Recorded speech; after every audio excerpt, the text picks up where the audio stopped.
ভিত্তিকগুলো কিভাবে বাস্তবায়ন করা হবে, এই বিষয়টাতে নিশ্চয়তা যাতে ঐক্যমত্য কমিশন থেকে আসে সে কথাটা কিন্তু কমিশনে আমরা বারবার বলেছি। কিন্তু দুর্ভাগ্যজনকভাবে কমিশন আমাদের কাছে যখন প্রথম ড্রাফটটা দিলেন, সেই ড্রাফটে বাস্তবায়নের বিষয় নিয়ে একটা দীর্ঘ সূত্রিতার আলাপ আমরা সেই ড্রাফটের মধ্যে খেয়াল করেছি। বাংলাদেশে অতীতের উদাহরণগুলো যদি আমরা দেখি, রাজনৈতিক দলগুলো পরস্পরের সঙ্গে বসেছে, কথা বলেছে,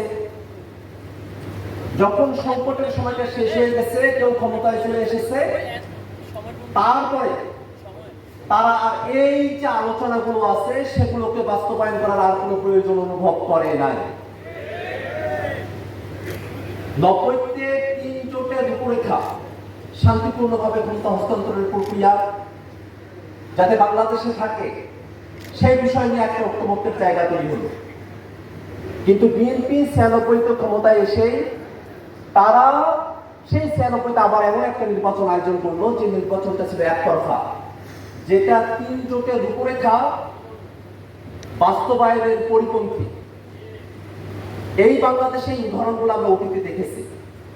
এবং রিসেন্টলি যদি আমরা দেখি যে জুলাই ঘোষণাপত্র পাবলিশ করা হয়েছে, সেই জুলাই ঘোষণাপত্র যেহেতু সরকার নিজের মতো করে তাদের ভিতরে থেকে এটা পাবলিশ করেছেন, আমরা আস্থা রেখেছি। কিন্তু জুলাই ঘোষণাপত্রের ব্যাপারে এমন একটা অপরিপূর্ণ ডকুমেন্ট আমরা পেয়েছি যেটা আমাদেরকে আর আশাব্যঞ্জক রাখতে পারে না।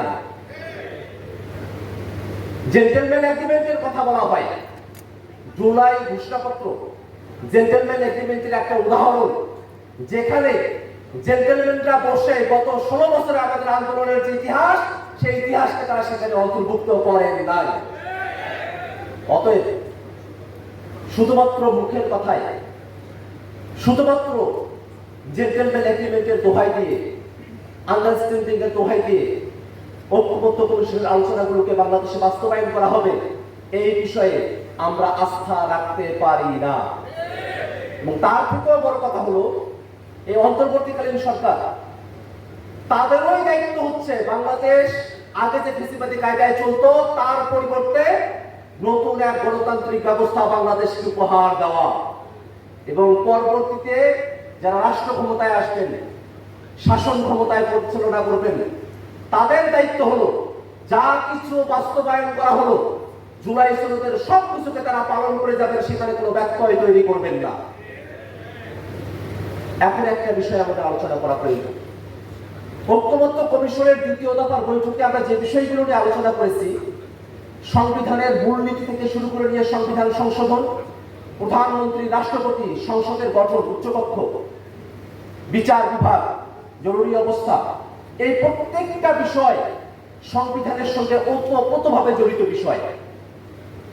আমরা এতগুলো বিষয়ে সংবিধানের বর্তমান যে টেক্সট তাতে পরিবর্তনের কথা বলেছি, তাতে এই সংবিধান কার্যত আর এক্সিস্টিং থাকে না, এটা আর থাকেই না। আপনারা যারা ঐক্যমত্য কমিশনের আলোচনাগুলো ফলো করেছেন তারা একটা জিনিস একটু করে দেখবেন, বিশেষত তাদের কথায় যারা শুধুমাত্র সংশোধনীর কথা বলেন, যে বিষয়গুলোতে সংশোধনী আনানোর কথা বলা হয়েছে, এই বিষয়গুলোকে বর্তমান সংবিধানের সঙ্গে একটা মিক্সড ভার্সন আপনারা করে দেখেন যে এই সংবিধানের আর কতটুকু বহাল তবিয়তে থাকে। এই সংবিধানের বড় অংশটাই আর বহাল তবিয়তে থাকে না, কিন্তু একটা জিনিস থাকে, সেটা হলো সংবিধানের বেসিক স্ট্রাকচার।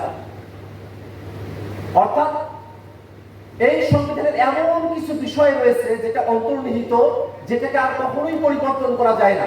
এবং সেই দোহাই দিয়ে ইতিপূর্বে বাংলাদেশের সংবিধানের সংশোধনীগুলোকে হাইকোর্টে চ্যালেঞ্জ করা হয়েছে এবং কোর্ট কিন্তু সেগুলোকে বাতিল ঘোষণা করেছে। আমরা যে বিষয়গুলোতে নতুন বাংলাদেশের জন্য একমত হয়েছি, সেই বিষয়গুলোকে যদি টেকসই করতে হয় তাহলে নতুন সংবিধানের বিকল্প নাই। বন্ধুগণ, এই কারণে জুলাই সনদ বাস্তবায়নের বিষয় নিয়ে যখন আমরা আলোচনা করি, তখন আমাদেরকে ইতিহাস থেকে শিক্ষা নিতে হবে। এই অন্তর্বর্তীকালীন সরকার তাদের এক্সিট পয়েন্ট তাদেরকেই খুঁজে বের করতে হবে। তারা লিগ্যাল ফ্রেমওয়ার্ক অর্ডার এলএফও করার মধ্য দিয়ে নিজেরাও যেমন এক্সিট পয়েন্ট পাবে, বাংলাদেশের মানুষেরা জুলাই সনদ বাস্তবায়নের আইনি ভিত্তি পাবে, গণপরিষদ নির্বাচনের মধ্য দিয়ে নতুন সংবিধান হবে, ফ্যাসিবাদী সংবিধান থেকে মানুষ মুক্তি পেয়ে গণতন্ত্রের পথে বাংলাদেশের উত্তরণ ঘটবে। এবং সে জায়গায় বাংলাদেশের ফ্যাসিবাদ বিরোধী সকল রাজনৈতিক দলকে ব্যক্তিগত দলীয় অবস্থান থেকে সরে এসে জাতির স্বার্থে, বাংলাদেশের টেকসই গণতন্ত্রের স্বার্থে সকল রাজনৈতিক দলকে টেবিলের আলোচনাতে এই জুলাই সনদ বাস্তবায়নের পথ পরিষ্কার করে বাংলাদেশের মানুষকে স্বস্তি প্রদান করতে আহ্বান রেখে আমি আমার বক্তব্য এখানে শেষ করছি।